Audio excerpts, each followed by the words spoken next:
Hello and welcome to episode 4. Um, so, on this one, as I alluded to on the last episode, I wanted to talk about boundaries. Boundaries are so incredibly vital to communication and healthy relationships. I don't believe you can have a healthy relationship without boundaries. It becomes really difficult and it creates a lot of problems as well. So, the most important boundary that I ever set, and I was thinking about this in the car when I was bringing back Benji. Um, the most important boundary I ever set was with my mum. So throughout our life, we have had a tumultuous relationship. It's been up and down. There's been periods of years where I didn't speak to her, and I remember at the time. I think it was probably about a year and a half ago, or something like that, and I was going through a difficult period in my life. I was during one of my dips, and she was messaging me and she'd ask me for favors, and that was one of the things that used to sort of create friction between us. Is that she'd ask me for a lot of favors. Oh, can you do this? Can you do that? Can you do this? And it was becoming too much for me. So I said to her, I said, look, I just need to take a break. I just need to. Yeah, I need us to not talk for a bit. And, excuse me. And it didn't. She didn't react well to it. She went to. That there's a thing called DAVO, which is a reactive. So when you go into defensive mode, I think it's defend, attack, reverse, victim, and then I can't remember the last one. But if you look it up, it's called DAVO. So what happens is when someone goes into, if like you bring up something particularly difficult, which implies potential conflict, someone then goes into defensive mode. So they go into like fight or flight, and then they're like, oh, they start panicking. And then they can only use one of those things. So either they play the victim, which is like, oh, why is it all my fault? Or they try and attack you and say, yeah, but you did this. And you'll see this pattern repeated again and again and again. Now, just because someone goes into Darvo does not mean they're a horrible person.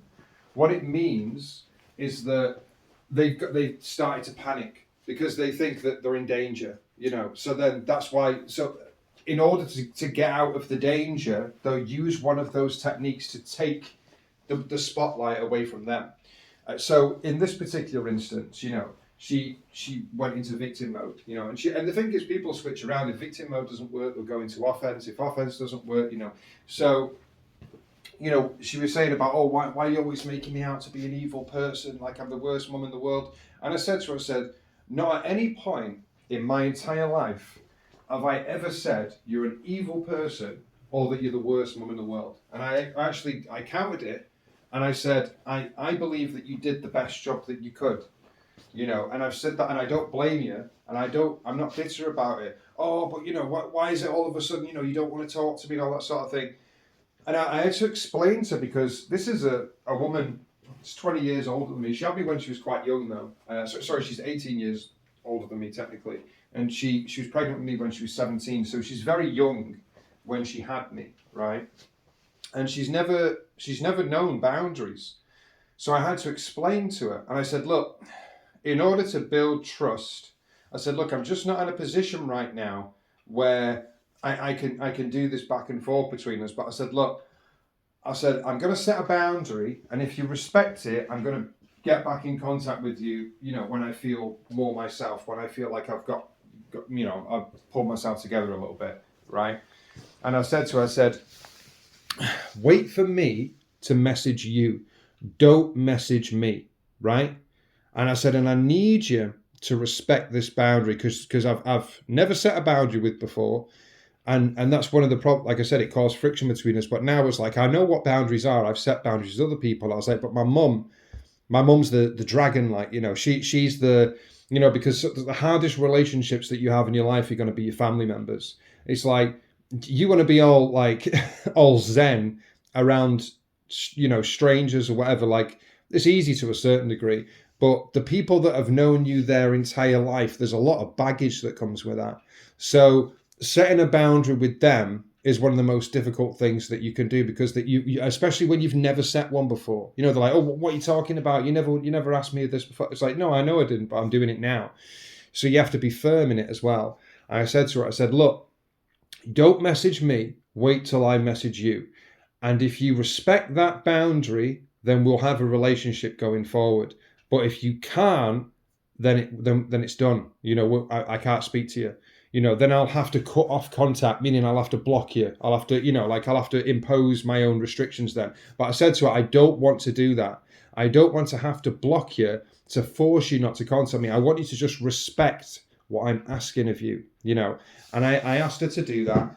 And part of me, obviously, one of the things I want to point out as well, when you set a boundary with someone, it can be very dysregulating because, like, the feeling that you get from it is, well, I'm asking something that's unreasonable, and if someone goes into Darvo and starts attacking you, they can try and convince you that it's unreasonable. And that's why you have to stay firm. And it's very difficult, especially if you've not set boundaries before.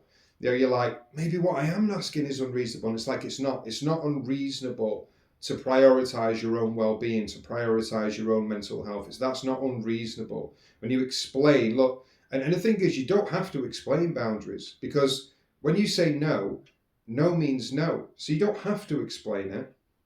But because of the history and stuff that me and my mother, and she's my mum, so I explained it to her, and I said, I told her the reason why. I broke it all down for her and said, look, this is why I'm setting a boundary. And it was, I didn't know what was going to happen, because this is the thing, right? You hope that the person respects the boundary, but there's a chance that they don't.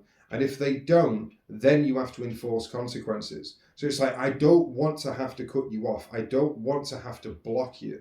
But if you step over my boundaries, there has to be consequences for that. There has to be, because otherwise, because even if they test you, oh, well, I thought I'd message you because I had this, it's urgent, you know what I mean? And, and it's like, no, I told you to respect the boundary, So I left it at that, and I explained it in a way which just made it like so clear. There's no way she could argue against it. And I said, look, I've made it clear. I'm going to contact you. Right, okay. I left it. I think it was about 3 weeks later, she sent me a message, but I didn't see what it was because she deleted it right away.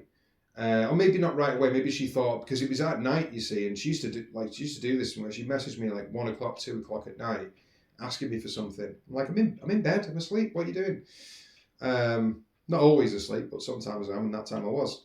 Well, she deleted it before I woke up, right?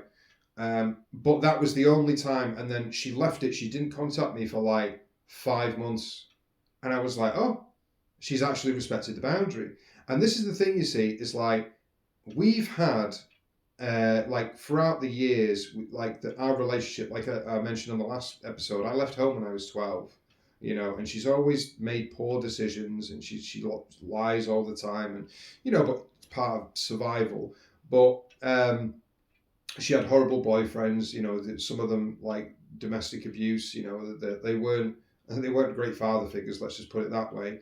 And eventually I left home because I realized that even at the age of, like, I think even at a young 5-6 years old, I realized, I was like, why are you making these silly decisions? Like, it just doesn't make sense. Like, your choices are so poor.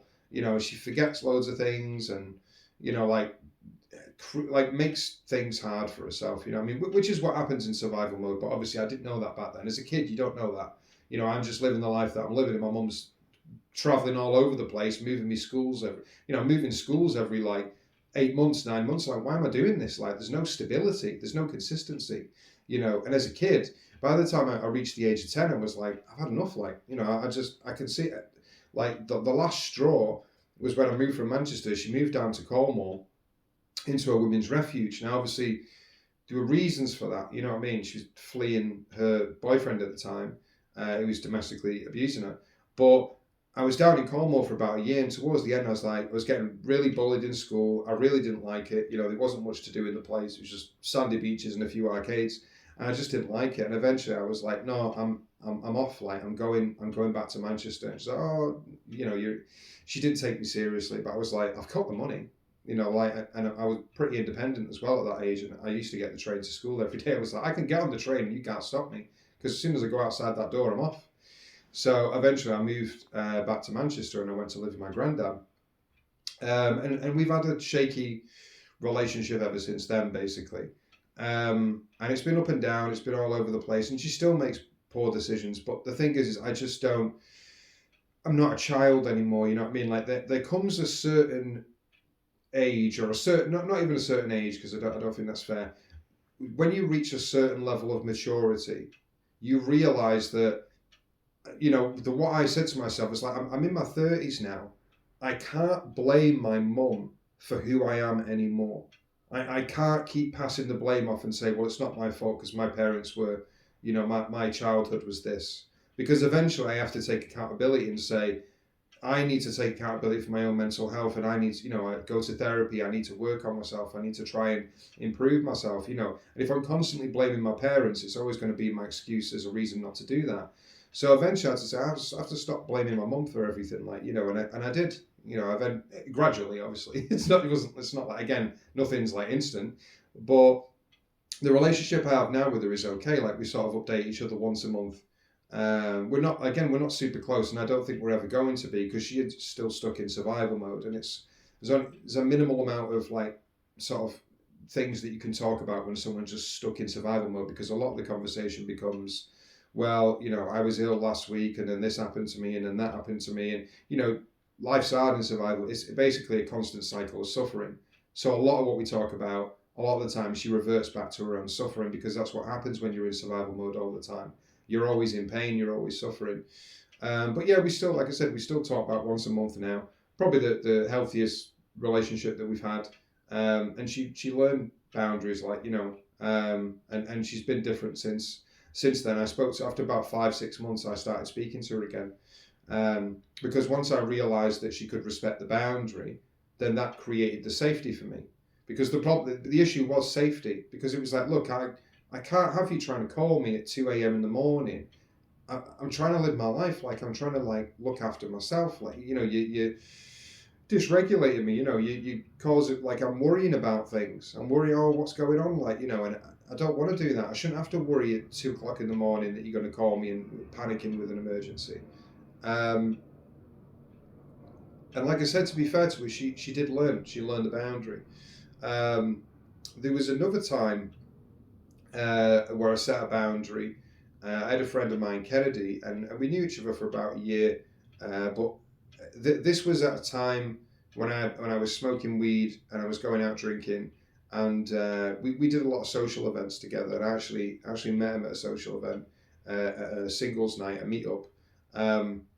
It was funny actually how we met. Is I was stood near the bar, just kind of looking awkward with this Chinese guy next to me, and he was looking awkward as well. And I was like, this is an uncomfortable situation. I do not like being here. It was so predatory. Everyone was eyeballing each other. I was like, I'm really uncomfortable. Kennedy walks over and he says to me, he says, oh, do you mind if I just stand next to you awkwardly? And I was like, yeah, fucking do it. You know, it's a free world. Off you go. And that's how we met, and we started chatting. And at the end of the night, I said, look, it's a bit of a dead duck, this, but, you know, not that I'm hitting on you or anything, but I feel like we get on. He was the only person in that room I actually got on with, and I said, do you mind if we swap numbers? He's like, yeah, no worries. We swapped numbers. Then we started going to these nights. He was actually, funnily enough, the reason that he went there, he used to go to this place called Andy's Men's Club, and it's a place just for men who are depressed, and he used to go there every week, and they bought him a ticket to this singles night. It was only 20 quid, but they paid for it and said, you know, we'll pay for the ticket, go along. And on that very first night that he went to that, he met me, and then we started doing it together, you see. But we made a lot of progress. Like, we did a lot of like social experiments, going out to these meeting groups, friends groups, meeting all different people, all strangers, and chatting to them, and, you know, like, and you know, like we learned a lot together, and it was about a year in total. But through it, like, as the year progressed, I started to evolve and develop myself. And I think the thing is like, he didn't change in the relationship. He stayed the same, but I did. I changed. I didn't drink, you know, towards the end of it, I stopped drinking as much. Drinking, I realized, was draining my energy. And I didn't want to do it as often. I didn't mind doing it on special occasions and birthdays and stuff, but I didn't want to do it every week. I stopped smoking weed as well, and that was something that both of those things he still did. And, you know, if you've ever done this and you've ever quit an addiction like weed or alcohol, you make friends because you drink, you know, you make like alcoholic friends, you know, and things like that. So when you stop doing those things, a lot of those friendships that you formed, they fall away. They fall by the wayside because um, the thing that was connecting you is gone. So your lifestyle changes as well. So I started to go out in the daytime a lot more, and like my lifestyle just wasn't really compatible with his. Um, but at the same time, we still tried to meet up and stuff. And um, I met so with him having ADHD, one of the problems that he had is very difficult, like to get up on time. Like he even though he would set his alarm clock and all that sort of thing. When I asked him to meet up on days, I said, "Oh, meet me at 2 o'clock," and he'd show up at like 4:30. And oh no, I slept in and my alarm did go off and all that. And this happened a few times, and this was towards the end of the relationship because it was something that he'd always done, but it was something that I started to notice. I'm like, well, you're massively inconveniencing me, So he showed up one time. He'd had an hour's sleep. He'd not eaten anything. He was absolutely knackered. He was like literally, because we arranged to go to the cinema. He fell asleep watching the movie, and then I said, and then the thing is, because he was starving, and he'd not prepared whatsoever, And I said to him, I said, look. I said, we're supposed to be here, like, enjoying the time that we've got together, but you're half asleep and you're absolutely starving. So when he comes to me, or when he used to come to my house, I was like, right, have you eaten food? No. Right, okay, let's eat food. Right, have you had sleep? No. Okay, go for a nap. I started to become his parent, and I didn't like it. I did it for a while. I became his parent, and that was my fault. I started to look after him, and but in the end, I said, look, I don't want. That's not a friendship to me. Like, I'm not your dad, So in it, he did that a few times, and then I think it was the third time that he did it, and I said, I remember I was in the gym with him, and he said to me, I don't even know who I am but anymore. Like, sometimes I just feel completely detached out of my own body. I just shook my head and I was like, Kennedy, like, what the fuck, man? Like, you're not looking after yourself. What's going on? He's like, I don't know. And each time that we would meet up, because what he'd do is like a workaholic, he would work 6 days a week, he'd have a day off, and then he'd meet me, but like he was all over the place. He just put everything he had into his work, and then everything else was just a long sort of, it was low down on his priority list. And the thing is, the third time it happened, I said, Kennedy, I said, look, I don't think you're understanding the impact that this has on me. What's happening is I'm having to emotionally regulate you. I'm having to look after you. I'm worrying about you all the time. I can't, like, that's taking my energy. Like, how can I enjoy myself and relax if I'm constantly worrying about whether you've eaten enough food, of whether you've slept enough, of whether you're going to be okay? Like, it's not friendship to me. Like, this friendship is draining me. And I remember I came out of the gym that time and I got angry at him.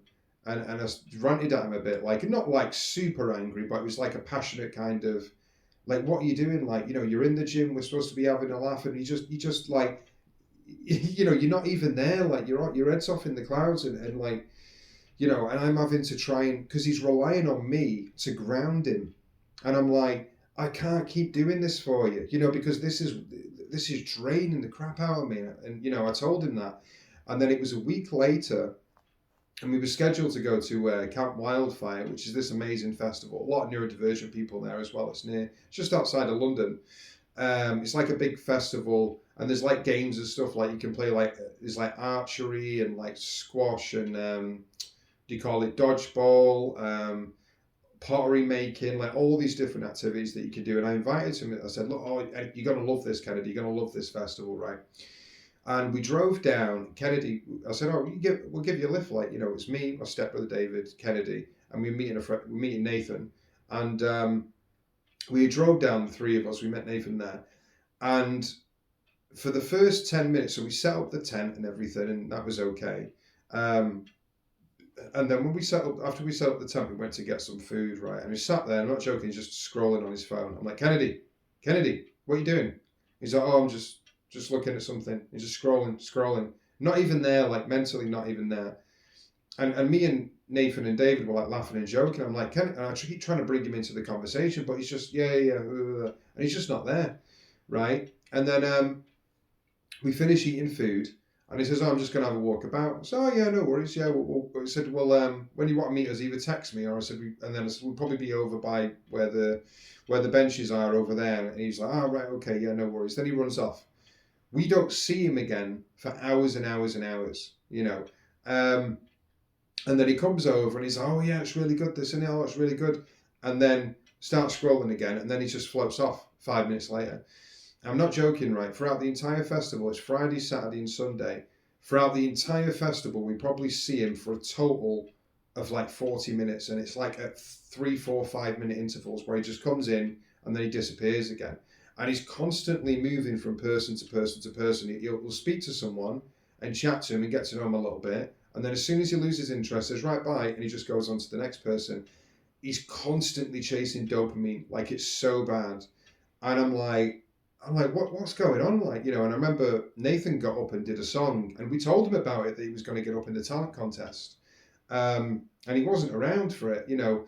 And me and David were watching him, and, you know, it was great. And then afterwards, we asked him about it and said, did you see Nathan? He said, oh, yeah, I watched it. And I was like, well, where were you? Because we were in the same tent. He said, oh, I stood at the back. And I was like, did you not see us? Like, why didn't you come over and stand with us?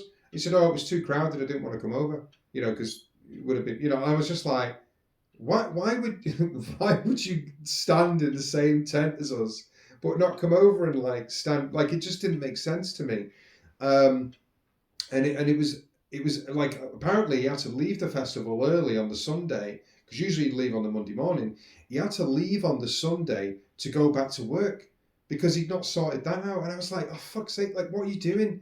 And then he had to arrange, like, to get a train, like, to get a lift from the festival, a taxi, to then get a train, to then get the train back up to get back to work. And I was like, oh my God, you're so unprepared.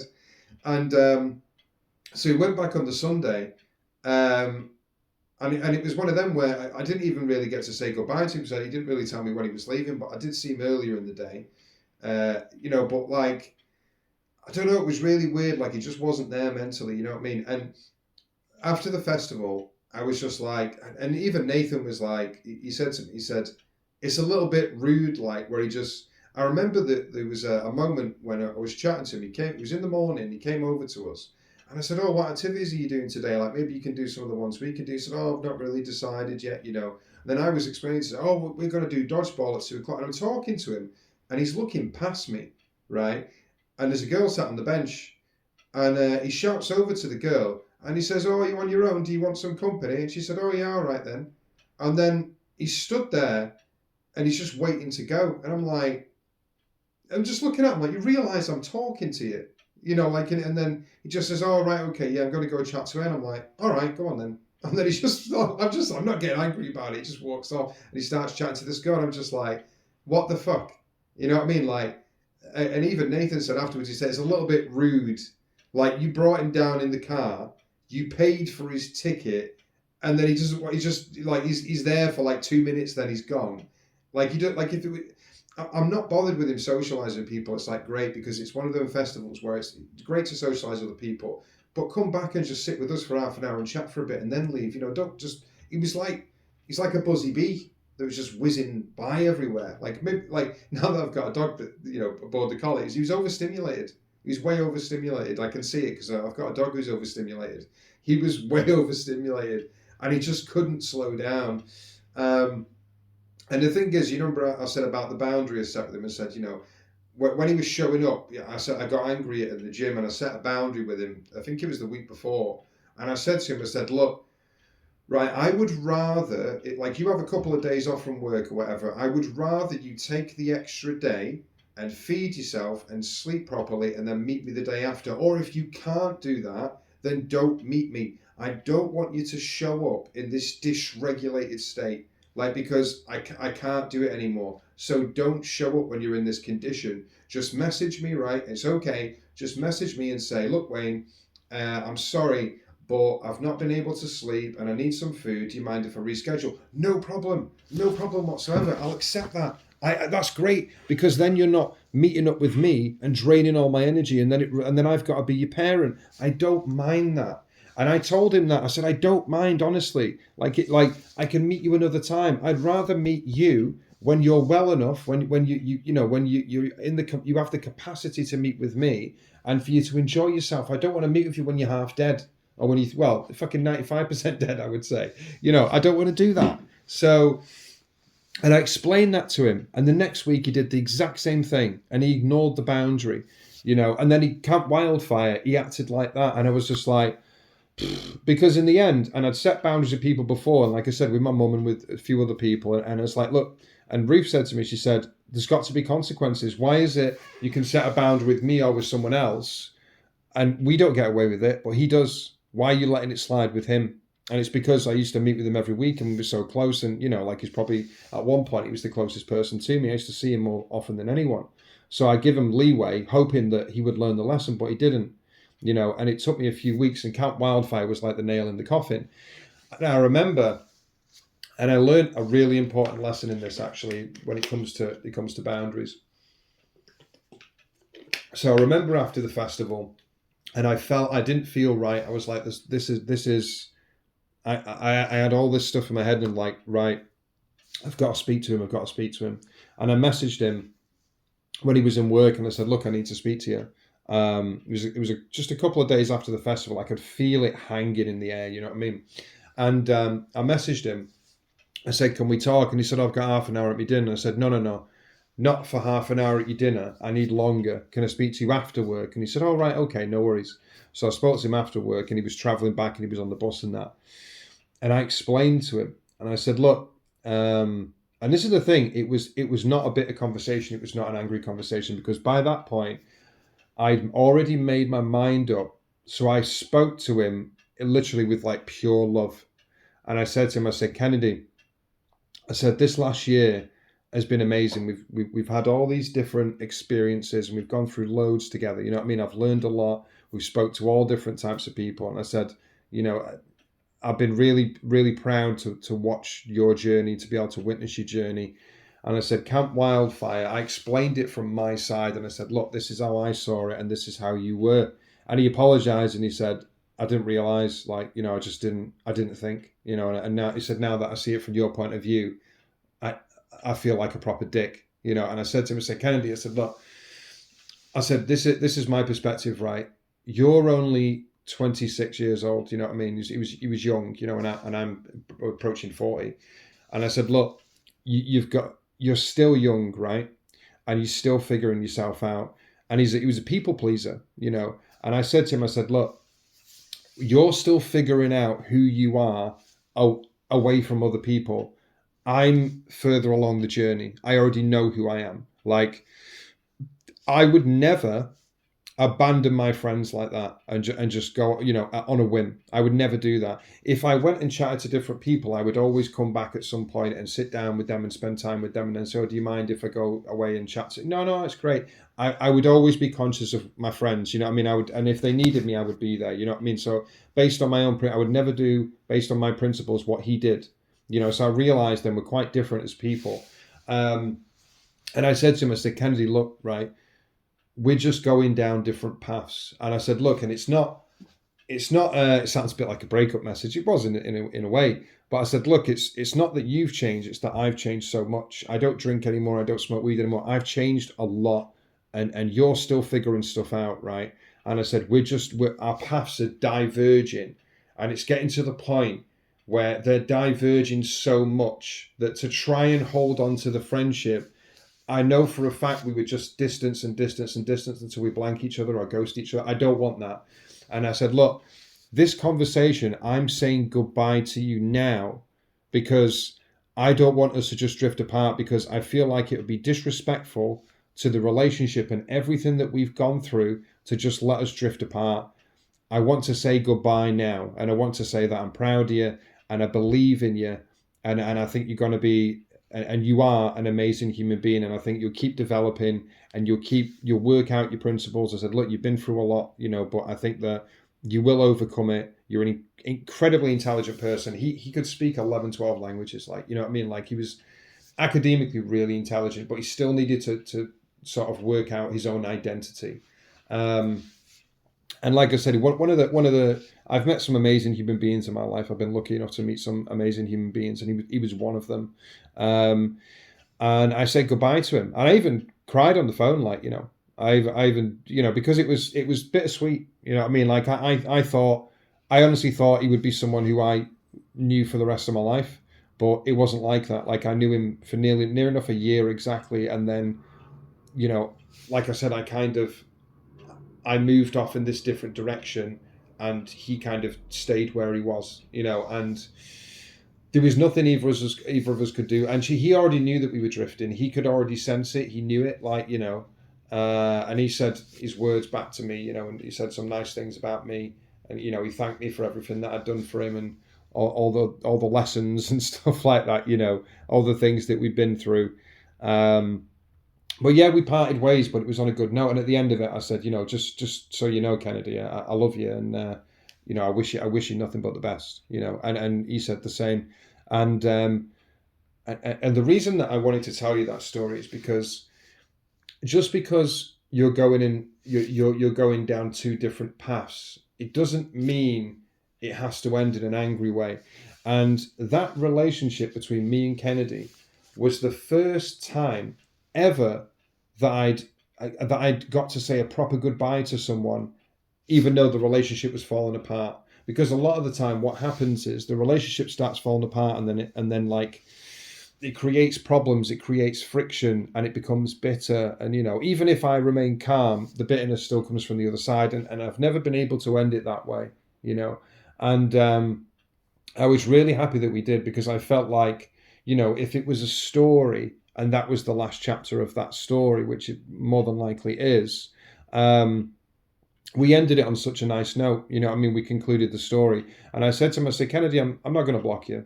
I'm not going to do any of that. I said, look, I trust you. I still trust you, even like I trust you not to contact me. I said, look, I said, you just crack on with your life. And I said, look, if there comes a point, because we were both like to a certain, like he knew about the spirituality and the universe and all that sort of thing. And I said, look, if you feel really compelled and you think the universe means that you're meant to speak to me, then you come and speak to me. But I said, you'll know 100% for sure if that's the case. But if not, you know, we're not going to speak, you know.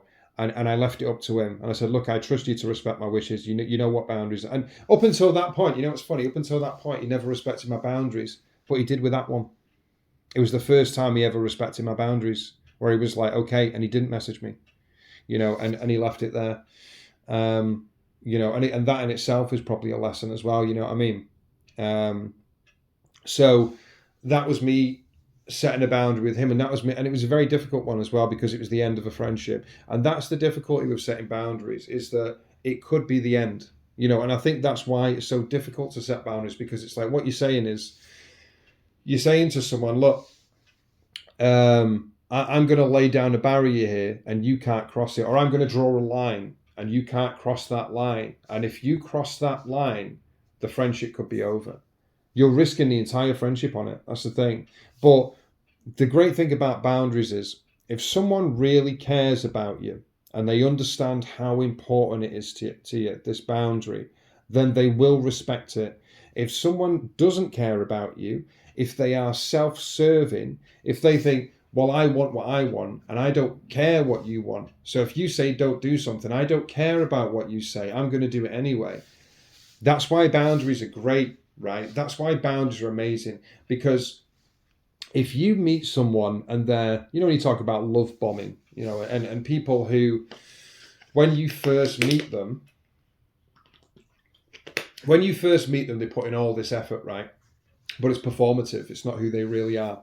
But you can stop that with boundaries, because people who are performative, who are just trying to get what they want, you know, say if, because I think it's easy to explain. Say if this is a man chasing a woman, right? You know, and it's the beginning stages of the dating and all that sort of thing. And he's you know, he's saying all this romantic stuff and then everything that she wants to hear, right? He's throwing all that stuff at her, like, you know, oh my God, you know, you're amazing and blah, blah. Could even be ChatGPT in it, like, but he can say all that stuff. But as soon as she lays down that boundary, and I'm just going to give you an example of a boundary. So if she just says, look, it's a little bit too much for me now, and I just need to sort of recover my energy a little bit.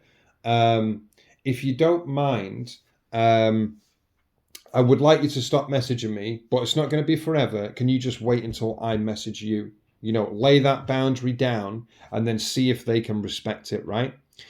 Because if they don't, and the thing is, they'll break the boundary in a soft way. So they'll say, yeah, oh, I know you said not to message you, but they've broken the boundary, even if they do it in a soft way. You know what I mean? You can come back if you want and reinforce it again and say, no, I told you not to message me. Please respect it. Again, wait until I message you. It doesn't matter how long it takes. You could wait a week. They still have to respect it, because it's however long it takes, it doesn't matter. There was a girl I was chatting to on Instagram called Amanda. And this was an interesting one as well, because she has ADHD and she was kind of like all over the place. And I had to lay down a boundary and say, look, this is too, it's too much for me. Like you're so erratic and all over the place. And I said, look, I'm going to have to leave it here. And I laid down a boundary and said that was it. Eventually that relationship ended, but wasn't a relationship, like friendship or acquaintance, whatever you want to call it. She messaged me 8 months later, and I didn't expect it at all. It was a long time afterwards, and she left me a couple of voice notes, and she explained about her life. Like basically she'd had health problems. She'd really been forced to slow down, and you could tell when she came back to me, the energy was completely different. When I spoke to her last time, she was all over the place, literally like rushing around. She's like Kennedy, she was the buzzy bee, and I was just like, I can't, you need to stop, like, chill the fuck out. Like, you know what I mean? Like, you're just all over the place. It's erratic, it's chaotic, it's too much. Like, just chill, like, just, like, respect, because we talk about in one of the other episodes, the dance, the conversational dance, but they're just everywhere. Like, it's like, it's a back and forth, like, chill out. And they couldn't do it. They couldn't. So, but the energy was completely different when she messaged me and she explained, I've had health problems, blah, blah, blah. And she'd reflected back on when we spoke to each other before. And she realized then, 8 months later, how bad she was, how chaotic her life was. She literally ran herself into the ground. And then she realized afterwards, only then did it hit what I said to her, because I explained to her why.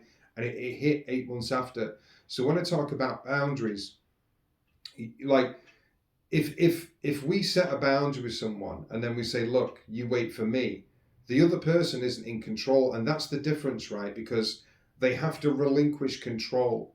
Now, if you're a narcissist or you're egocentric or you're just trying to use people, you don't want to relinquish control, because when you're love bombing, it's manipulation. You know what I mean? Like when you're telling someone what they want to hear all the time, it's manipulation. You're trying to manipulate a person to get the results that you desire, that you want. Now, by putting a boundary down, you take the control away from them. So now they don't have control anymore. Now you have control. But you're saying, you respect this boundary because it's what's best for me. And if you don't, we're done. You do that early on with someone. Now, I'm not saying every single, because I'm not saying like, oh, well, you meet the guy and you're really getting on well, just set a boundary for the sake of setting a boundary. No. Still go off your intuition if something feels off or whatever, or just set a minor boundary. Just say, oh, I'm going to bed now. Can you just, please don't message me. Or just say, another boundary is don't message me after 10 p.m. Yeah? That's an easy boundary. Like something reasonable like that. Doesn't have to be, if I'm awake, that's fine. But, or don't message me before 9 a.m. or 8 a.m. or don't message me during work. You know what I mean? If I'm in work, don't message me. Like that's just an example of a boundary. But whatever, like setting about whatever you do, whatever the boundary is, like it's just a boundary is just essentially something that you say, look, here's the terms. It's because it's what's best for me, and this would make me more comfortable. This would make me feel safe. And then the person says, no worries, if it makes you feel safe and it makes you feel comfortable, I will respect that 100%. No worries, you don't want to be messaged during work? No worries. What time do you finish work? 4 o'clock. Right, I'll message you at 4:01. You know what I mean? Like, as long as you respect the boundary, it's fine. That's actually quite fucking romantic, because not only have you respected the boundary, you message at 4:01, I hope you had a great day, how's your day been? Blah, blah, blah. You know what I mean? Like, that's romantic, because you're showing consideration for the person. You're saying, oh, I respect your boundary, but then you're also saying, like, I can't wait to talk to you. You know what I mean? That's okay. But if you're obsessive, when I spoke about Karen's son, the ADHD kid, you're obsessive, you're not respecting boundaries. Oh, I'm at Alton Towers right now. Can you not message me? Oh no, but I need an answer to this. I need an answer to that. You're not respecting the boundary, mate. Like that relationship, like, it's dead in the water now, because like if you carry that on, you will push them away. You know, you'll push her away, and she'll be right to leave. You know, and that's the thing. And this is why boundaries are so fucking good. Change my life boundaries, because you set a boundary. I remember there was this girl, Yvonne. She lives in Germany. We learned loads together. She's a super spiritual person, and we didn't really have the same sense of humor, but we love to like compare notes and things and talk about spirituality a little bit. But she was overly interested in spirit. Well, I'm not saying like it's okay how much she loves spirituality. I'm not saying that. It's great, and other people will gel with it, but I didn't. She talked. It was 95% of her personality, and I was like, mate, can we talk about real life? You know what I mean? Because everything was like a spiritual metaphor, and I was like, can we just speak about the real world for a bit? I don't want to always speak about spirituality. I don't mind it as a topic, you know, but it runs its course. You know what I mean? Like, eventually you got to live life. You know what I mean? Like, I don't always want to speak about it. And she taught me about boundaries. She was the first person to teach me about boundaries. She explained them. And then I went and set a boundary in her. She didn't like it when I reversed it on her. And it was funny, actually, because she did trigger me a few times. And I had to really learn how to emotionally regulate despite being triggered and she was like, you're being reactive right now. And I was like, no, I'm not. Which is funny. Obviously I am. No, don't you fucking tell me that, you know, denial, you know. And I learned so much from her. We learned so much together, you know. And then it ended up at a point where she taught me about the triggers. She taught me about boundaries. She taught me about emotional regulation. I got really good at it. I got so good at it that I started to trigger her, and then I was the calm one. At one point, she actually, because I said to her, I said, look, Yvonne, you know, you're getting angry right now. And then she said to me, she was like, no, I'm not. She's like, and then I was like, no, Yvonne, just listen to me for a minute. And then she goes, shut the fuck up. And I was like, oh my God, it was hilarious, because she's such a calm person. And she's like very spiritual, and oh, you must treat everyone with love and kindness. And then she told me to shut the fuck up. And I laughed and I said, did you just tell me to shut the fuck up? And she was like, and then she caught herself. She was like, no, and then she stopped. Then she was like, and then she laughed, and it broke the cycle. You know, it broke the reactivity, and you know, and it was just funny. And I said to her, I said, look, even you can lose your shit. You know what I mean? And what I would do is when she would get angry, I'd stop her and I'd say, Yvonne, breathe, and I'd slow everything down. And then when I said that, she'd stop and she'd be like, okay, you know, and she'd breathe. And the thing is with Yvonne was, she had, and a lot of women, I don't want to say a lot of women, let's just say there are women that I have met that have this, right? So there's women that has like a wound, it's a masculine wound, where they've been mistreated by men and they don't fully trust men, right? So and I've come across this quite a lot with certain women, you know. Don't want to say most women or all women or whatever. It's not, nothing's black and white, nothing's all or nothing. But there's women that I've met that have this wound where they don't trust men. So if I'm trying to act in her best interest, they don't, like, she's not trusting that I'm acting in her best interest. So when I say, Yvonne, can you just breathe? She's like, don't tell me what to do. You know what I mean? It's an instant snapback, because it's like, no, men have always told me what to do in my life. Don't tell me what to do. You know, it's like, okay, I'm not telling you what to do, right? You know, and that's the thing, is like, she had this wound and she admitted she had it, you know, because when she was angry, she wouldn't admit it. She'd be reactive. But then afterwards she said, no, I'm going to be vulnerable. I'm going to be honest with you now. There's certain men in my life, and she went into personal details, of which I'm not going to go into right here. You know, I'm not going to share her personal details about her life, but she'd been hurt pretty badly by certain men, and it caused a lack of trust.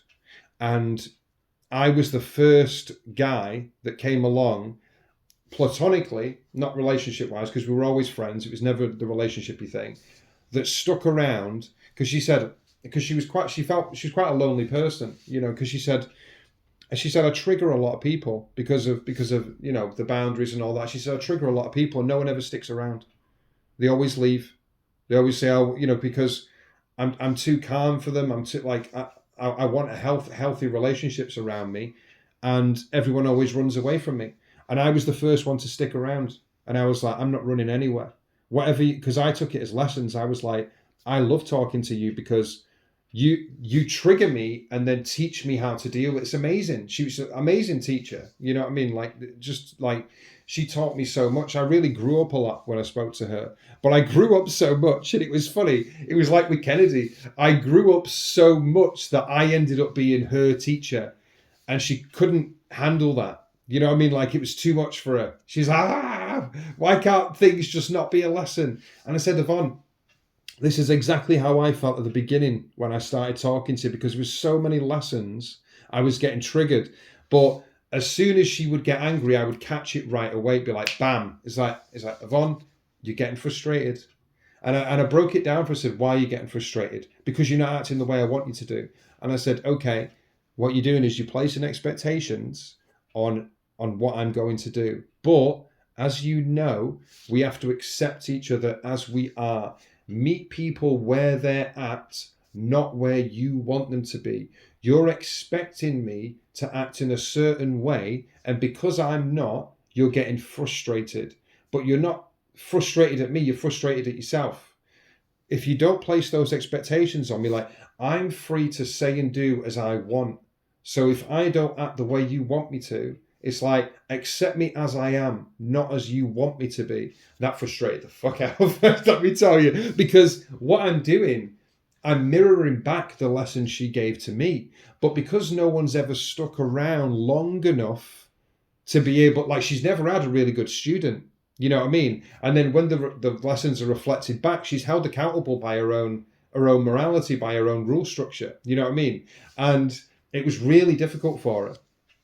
And but I had some amazing conversations. It was funny because even when she was fucking like, rah, I was inside, I was laughing, because not laughing at her, but I was laughing because, like, it was because it was funny to be on the other side, you know, where I'm not being triggered, she's being triggered. And then because the thing is, right, when someone's triggered, it's a very sensitive, so you can't laugh at them. I was laughing internally, but not externally. You have to remain very calm, because in that sense, they kind of go childlike, where they become very vulnerable, you know, because they're at a disadvantage. You know what I mean? Like, you're calm and relaxed, and you feel safe, but they don't. They feel unsafe. They feel, you know, they're in their emotions. So you have to remain very calm, which is why I said it's like, Yvonne, breathe, you know. And then eventually she started to trust me a bit more. She's like, you know, and she calmed down. And then we go a bit more. Then she might get frustrated again, and then she calmed down. And we did this thing called holding space, and she taught me about that as well, which was really valuable. Now, holding space for someone, right, is, say if, and this used to happen with us, because there was times when, I don't know, I didn't communicate. One of my problems back then was that I didn't always communicate when I felt uncomfortable, and I would, like, I used to write it down because I didn't feel comfortable speaking about it to people, because I wasn't used to it. I wasn't voicing, you know, I kind of fobbed off my own feelings and was like, well, this isn't important, but it was important. How you feel is important. And some of the things that Yvonne did I wasn't comfortable with, but I didn't voice it to her at the time. And it used to frustrate. She's like, why don't you tell me at the time so I can adjust my behavior? And it's like, look, Yvonne, I'm working through this problem. So on one of the phone calls, I went onto the phone call and I said, Yvonne, I need you to hold space for me. And what that means is I need to share something vulnerable with you, and I just need you to listen, not interrupt me. And I had to set the terms before, and I said, I need you to promise me that while I read out this part of my journal, my diary, which is a letter to you about how you made me feel because of certain things, etc. Until I say I'm finished, you can't speak. I just need you to listen. And if you don't want to do that, that's okay. We can do it another time. But this is something that I can only do it this way. And we did it the other way as well, where I held space for her, you know what I mean? And I didn't speak, and we developed that system.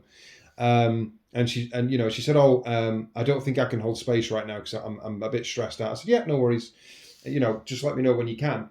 You know, and then she messaged me, okay, I can, you know, I think it was later. I think I was speaking to her in the afternoon. Later the evening, she said, I've done everything now, and I can hold space if you want. I said, okay, cool. So I read out this big letter like that I wrote to her, and it said, when you said this, it hurt me, and when and this is the reason why, and I explained my side of the story. And the thing is what you'll find is it's a really difficult, especially when you're talking about when someone hurts you and you talk about how they affected you, it's difficult. A lot of the time what you'll find is they'll want to reflect back and say, yeah, but this hurts me. This hurts me. And it's like, no.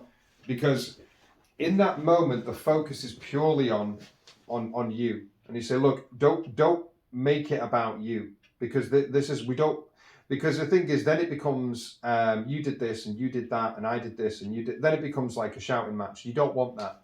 It's like, just for this moment, I need you to focus on how I feel, and I need you to just be like an observer. So we're not talking about how you feel now, but if after this and you want, like tomorrow, if you want to speak about how you feel, I'll hold space for you as long as I'm in a place to hold, you know what I mean? But not now, not on this. Not we don't want to back and forth, because when you're in a vulnerable position, it's like, no, I'm feeling vulnerable right now. I just want to talk about how I felt and how you made me feel. I don't need you to argue back. I don't need you to make excuses.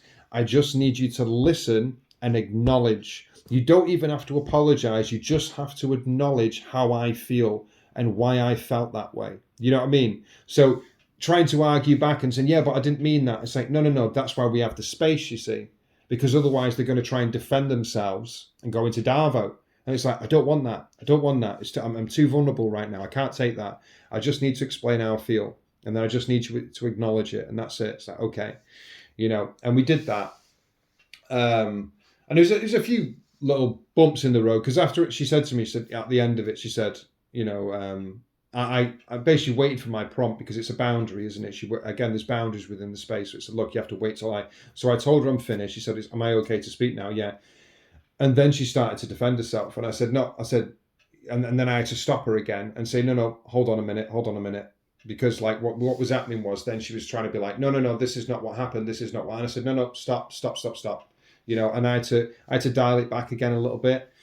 I was like, go back into the space, you know what I mean? So, and that's the thing is, so they have to agree beforehand, you see, where it's like, because if you're explaining like how someone, like something someone did hurt you, right?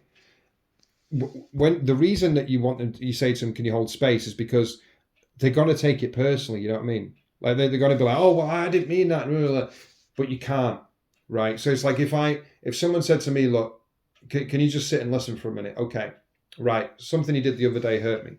Okay, crack on, and then my response would be like, I'm sorry, I didn't know that hurt you. So then what would follow is I would say, I'm sorry, I didn't know that hurt you. This was what my intention was. Or maybe I just wasn't thinking. Maybe I was just being stupid or whatever. It's like, but what I'll do is, obviously I'm acknowledging that I've hurt you. I'm apologizing for it. And I'm saying, what I'll do is I'll learn, like now that you've told me, now that like you've clearly communicated, what I'll do is I'll learn from that, and then I won't do it again. Like I'll be more conscious of it, because that's the thing. That's why we communicate how we feel, isn't it? Because it's like, I can't learn if you don't tell me. If you don't tell me when I hurt you, and you're like, well, you should just know. It's like, no, how? Like, we've never come across this before. How should I just know? You've got to communicate with people. You've got to communicate when someone hurts you. Oh, you said something there. It was quite flippant, but it really hurt me. And the reason why is this. Oh, sorry, I didn't know. Like, okay, I won't do it. Next time it won't happen. Now, obviously, if I say next time and keep doing it, well, judge people on their actions, not the words, isn't it? But that's the thing. Like me personally, I'm capable of learning. I've learned with everyone I've been with. Kennedy, I learned a lot of lessons. Improved with Yvonne. I learn very quickly. And I can adjust. And if someone says to me, please don't do this because I have a, like if they do have a wound with men, or they do have a wound with, like, say the weight, for example. Say I make a joke about the weight, and they've been teased about it their entire life because Yvonne had this, and I didn't make a joke about her weight, actually. I made a joke about a cat being obese looking. And then she said, that hurt me. And I was like, how could that hurt you? I'm talking about an obese cat. And she said, no, the joke that you made, because like I've always had issues with my weight. So this is how it made me feel. And she explained her thought process because it was on her post. And she explained her thought process. And I was like, right, okay. Like I didn't realize that. So I said, right, in the future, I'll be conscious of it. And she had quite a few of these triggers. So in the end, I was kind of like stepping on eggshells a little bit with a lot of the issues, it's probably a contributing factor as to why we sort of parted ways. But again, with Yvonne, it was similar to Kennedy, is I left in love. I told her, I said, because she helped me so much. It was, even though we parted ways and we weren't meant to be in each other's lives, because like I said, the thing I said before about they're either here for a reason, a season, or a lifetime. Not everyone is meant to be here for a lifetime, but we had a strong connection for that short amount of time. But we learned massive amounts in that time, and we had some amazing conversations. We talked for like 5, 6, 7 hours at one point. You know what I mean? We had these big conversations. So I learned so much from Yvonne. And I'm so grateful to her. And I said that to her. I said, I'm so grateful for, and she said the same about me. She said, I'm proud of you. Like, I've seen you develop. I've seen, but you didn't know anything about boundaries when I met you. You were triggered to shit. You're different now. I've seen the progress, And that's the thing. We both just sort of went back and forth and said how grateful we were for each other. Thank you for everything. And we ended it in love. And I said, I love you. I'm proud of you. I wish you all the best. And and it was all genuine. I wasn't just bullshitting her. It was like, I still, as a person, she's an amazing person, but she's not one of my she's not like one of my people. She's not like the close tribe. I spoke about this in one of the other episodes, is that there will be people who are your close friends, but then there's people who you're not meant to know them forever, but you can still admire them as people. Like, we didn't have the same sense of humor, but like, I still admired her as a person. She was a person that had a really big heart. She wanted to like love everyone. You know what I mean? She spent hours a day just dedicated towards like sending love out into the universe, you know what I mean? And healing the world. She had a lot of love inside of her, and she cared really deeply about everyone. You know what I mean? And she was a kind person, and that's the thing. And she respected people as well. And she was herself as well. She embraced the dark side of herself, and but because of that, she triggered a lot of people. and it was lonely, you know what I mean? Like, it is lonely, like when you get to a point where you set boundaries, because there are a lot of people who don't set boundaries, and they put up with a lot of shit that they don't need to put up with. And yeah, you probably end up with more people around you, but they're not good relationships, you know what I mean? They're not healthy relationships. It's hard to set boundaries, but the people that stay, the people that respect the boundaries, they're your people. And the thing is the wrong people have to be let go to make the space for the right people to enter your life. They can't enter while you're surrounded by, and you have these dysfunctional relationships around you.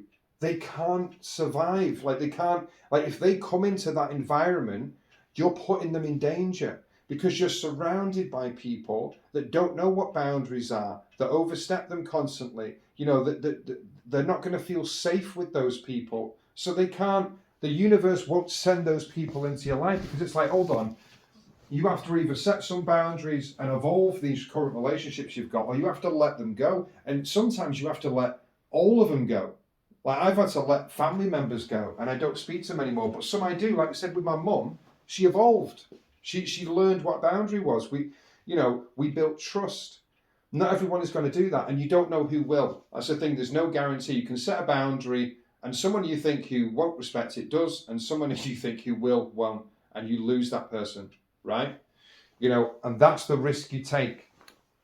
Like, that's the thing. We go through life, and if you're fortunate enough, like I have been, and you because initially when you set boundaries, a lot of stuff goes, like, and there's a lonely period where you're just like, fuck, it's just me, and you've got to rebuild. Then you've got to rebuild from scratch. But the life that you rebuild, the support system that you rebuild, the people that you meet then are the right people. They fully accept you for who you are. You feel safe around them. They respect any boundaries that you set. Fucking amazing relationships, you know what I mean? You want those. You don't want the shit ones. You know, like, who wants the shit ones? No one does. You know, that's why boundaries are so important. Abusive relationships cannot survive firm boundaries with consequences. They cannot. And abusive relationships can't get off the fucking ground if you set a boundary early on. They'll be cut loose in the first week if you set a boundary. They can't survive. So when someone says on Threads, oh, you know, this happened with this guy, and I thought it was great in the beginning, then he fucked me around, then he said he was going to meet me and he didn't. He said, right, if you set a boundary with that guy, none of that would have happened. None of it. And some of this continues on for years, you know what I mean? And then they'll put a thing on at the end and say, can anyone give me advice? Why did this happen? And I just put, because you didn't set any boundaries. You know, like, and then they'll speak to me, and I had a good conversation with a woman actually said, you know, you're right. Because I put a voice note on there afterwards and I explained to her in detail why setting a boundary in that relationship would have saved her so much stress and so much, you know, like why it would have stopped it in its heels, because they would have had to respect it.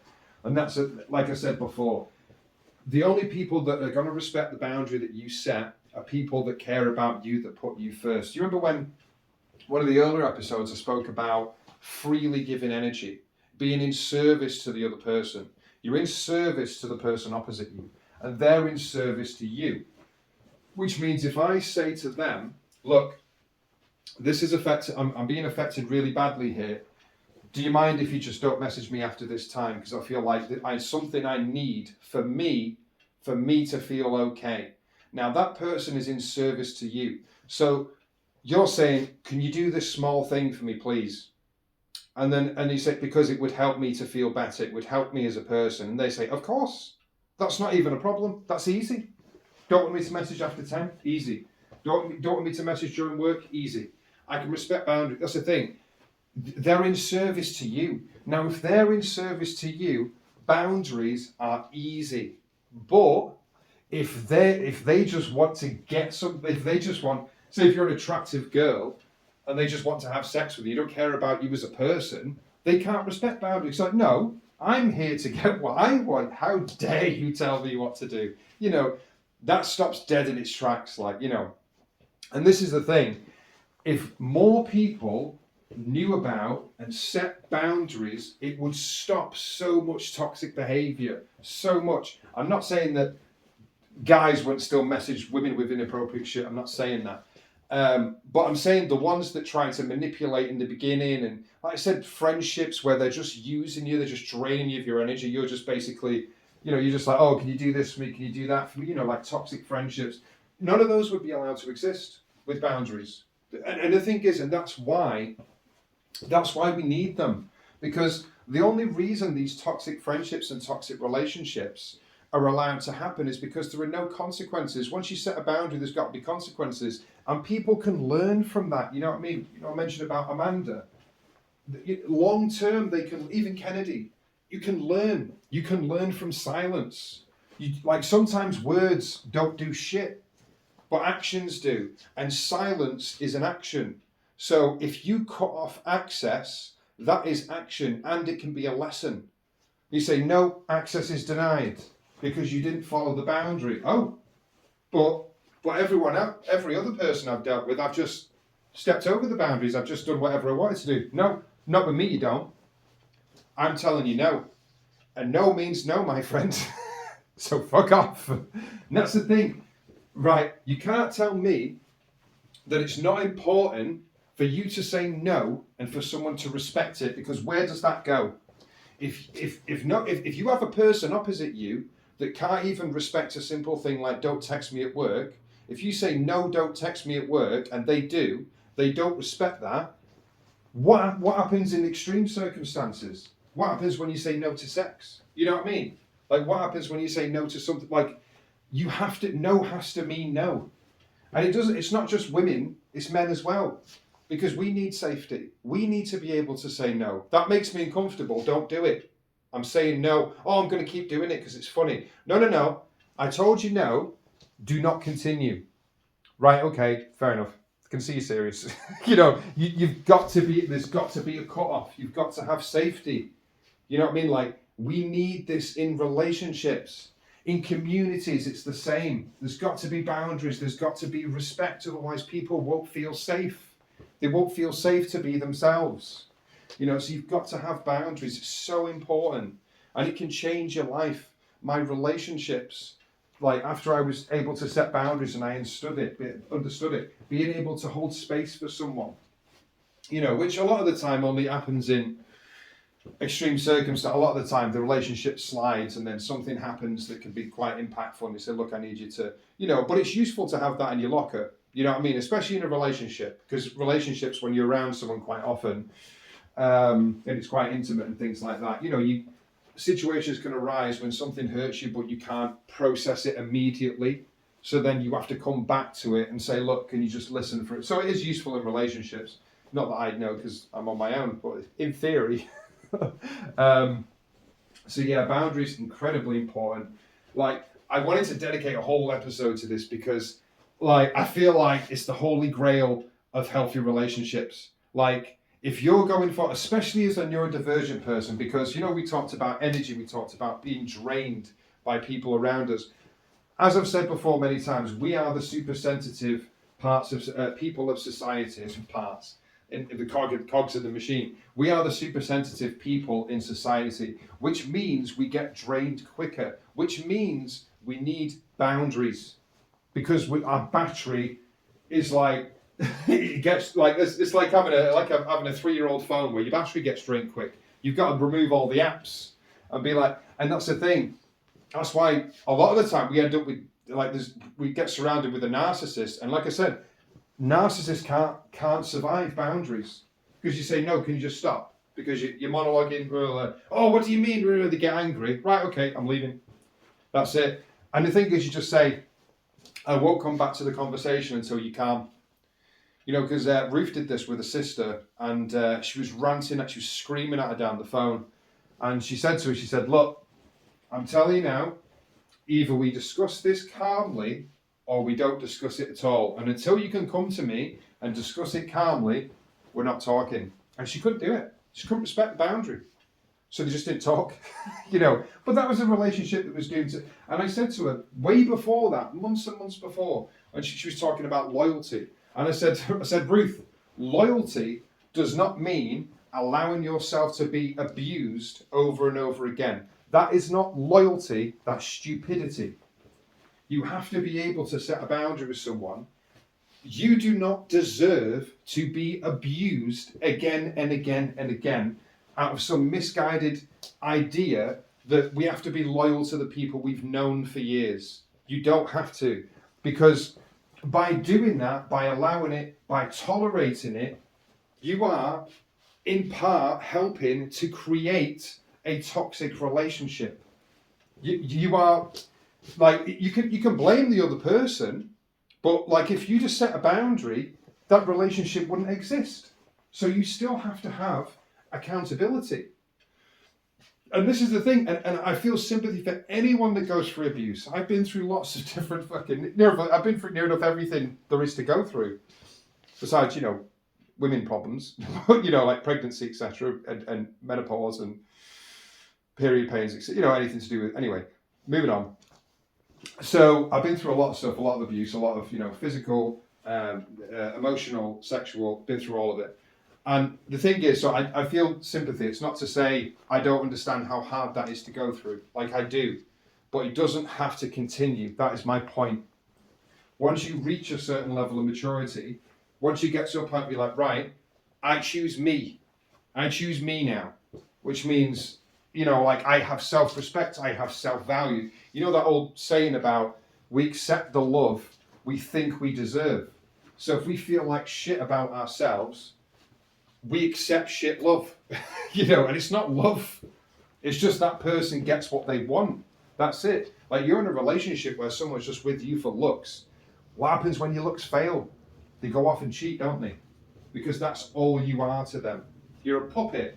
You're a pretty looking doll, And if that doll loses its allure, which it will, the doll will lose its allure over time, especially if age kicks in or they get bored, they'll go off and go with someone else. And that's the thing. That's why we need to find people who genuinely care about us, who genuinely see us as human beings, not just as the face we're wearing, not just because, we've got a nice shape to us, even though, I know we do, but that's a bonus. You've got to see people as people, meet people where they're at, not where you want them to be. See people as they are.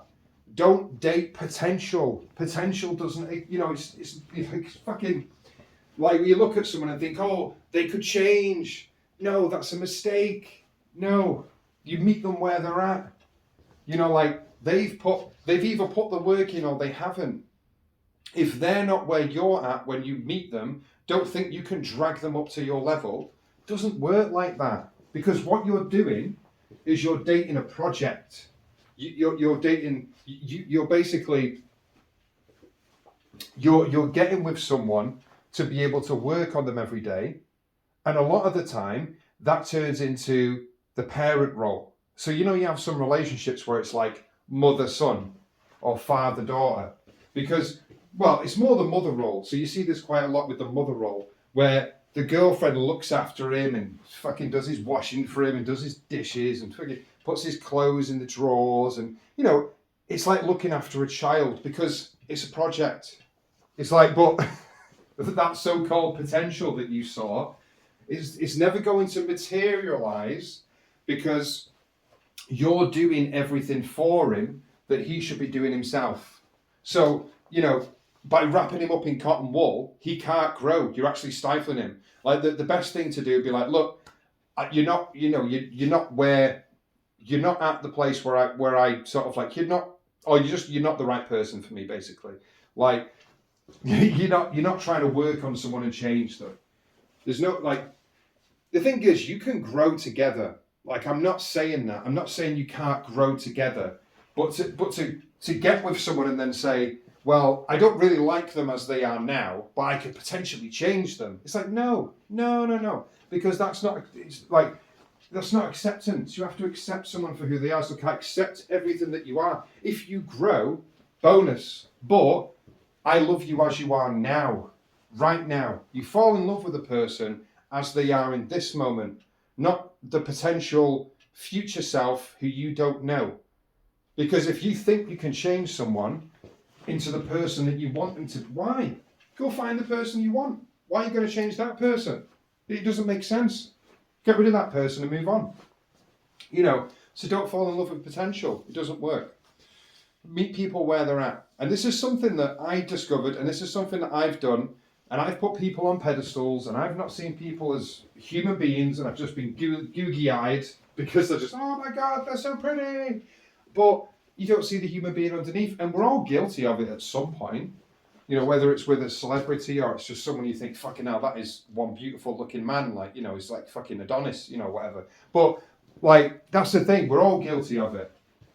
We all have that side to us. We're all guilty of, we're so dazzled by what's on the outside, we can't see the human being underneath it, and everyone is human, everyone is flawed, everyone has problems. Just because someone's walking down the street and looks like a fucking supermodel does not mean they don't have problems. It does not mean they don't feel stress. It does not mean they don't feel safe, they don't feel regulated.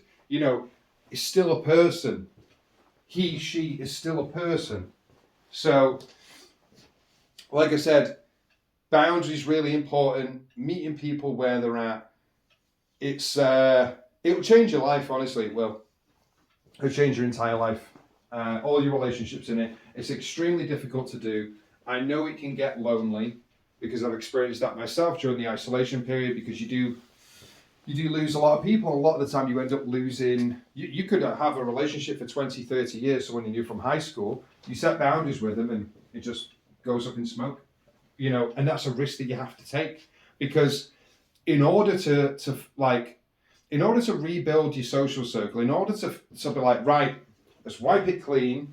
Like I said, you're still giving people the option, so you're not necessarily you're not KOing everyone, that's not the case. You're still giving people the option. So some people can stay, but you have to risk everything. You have to risk everything to gain the life and the people around you, your tribe that you want. You have to risk everything. And this is the thing when I talk about principles. You have to almost be willing to die for what you believe in, for your principles. Otherwise, you have no principles. Because if you're not willing to die for what you believe in, what are you doing? Because that means that you can change on a whim. It means you don't know who you are. It means you don't have any solid foundation. Like, you need self-value, you need self-worth. You know, it's like, I'm worth a shit. I deserve love. I am enough. I deserve a person who will love me as much as I love them. I deserve a person that will respect a boundary I put down. Even if it's unreasonable, it doesn't matter. If you're pregnant and say, look, bring me a pancake every day at 3 o'clock, it's unreasonable. It doesn't matter. Yeah, I will do. But it's unreasonable. Yeah, but you're entitled to being reasonable. You're pregnant. Life's difficult. It's horrific. You're throwing up. You're fucking shitting yourself sometimes. I'll bring you a pancake every day at 3, I promise you.